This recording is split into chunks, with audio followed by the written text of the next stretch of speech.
రాజకీయాల్లో హత్యలు ఉండవు, ఆత్మహత్యలు మాత్రమే ఉంటాయని చెప్పేసి మనం పెద్ద నానుడి ఎవ్రీ టైం వింటూనే ఉంటాము. ఇప్పుడు అదే పరిస్థితిని మమతా బెనర్జీ తృణమూల్ కాంగ్రెస్ పశ్చిమ బెంగాల్లో ఎదుర్కొంటుందా అంటే అవునని అంటున్నారు చాలామంది. ఎందుకంటే ఇవాళ పశ్చిమ బెంగాల్ రాష్ట్ర ముఖ్యమంత్రిగా ఎదిగిన సువేందు అధికారి నుంచి ఇవాళ పశ్చిమ బెంగాల్లో తృణమూల్ కాంగ్రెస్ తన 28 ఏళ్ల చరిత్రలో లేని ఒక చీలికను, ఒక తిరుగుబాటును ఎదుర్కోవడానికి ప్రధాన కారకుడు మమతా బెనర్జీ అల్లుడైన అభిషేక్ బెనర్జీ.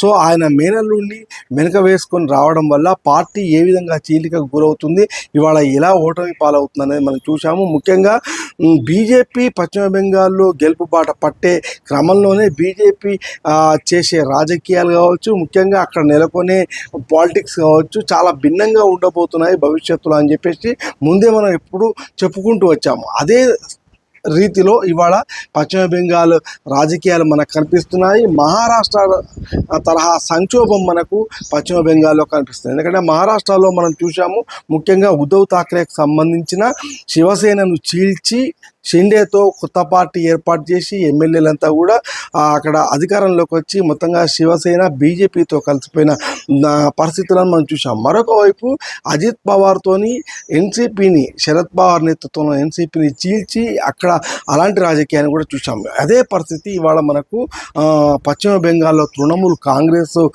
లో కనిపిస్తుంది. ముఖ్యంగా 28 ఏళ్ల నుంచి కూడా ఏకఛత్రాధిపత్యంగా తృణమూల్ కాంగ్రెస్ పార్టీ ఏర్పడి తర్వాత 15 ఏళ్ల నుంచి అధికారం కూడా కొనసాగిస్తున్న నేపథ్యంలో ఇవాళ చీలిక అనేది ఖచ్చితంగా ఒక పెద్ద ప్రస్తావనగా మారింది. మరొకవైపు మొన్న ఈ మధ్య ఒక అజిటేషన్లో మమతా బెనర్జీ స్ట్రీట్ ఫైట్కి దిగితే కనీసం 8 మంది ఎమ్మెల్యేలు కూడా రాకపోవడం అనేది ఆమెకు ఖచ్చితంగా తిరుగుబాటు ఎదురవుతుంది అనే దానికి ఒక ఉదాహరణ అని చెప్పుకోవచ్చు. అయితే ఇప్పటికీ కూడా తిరుగుబాటు ఎమ్మెల్యేలంతా కూడా మమతా బెనర్జీ తమ నాయకురాలు, కానీ అభిషేక్ బెనర్జీ ఆమె మేనల్లుడు చేసే కృత్యాలు, అతడి ఆధిపత్య పోరును మేము తట్టుకోలేమని చెప్పేసి కూడా వాళ్ళంతా చెప్తున్నారు. ఆమెను తమకు సలహాదారుగా ఉండాలి అని చెప్పేసి కూడా వాళ్ళు కోరుతారు.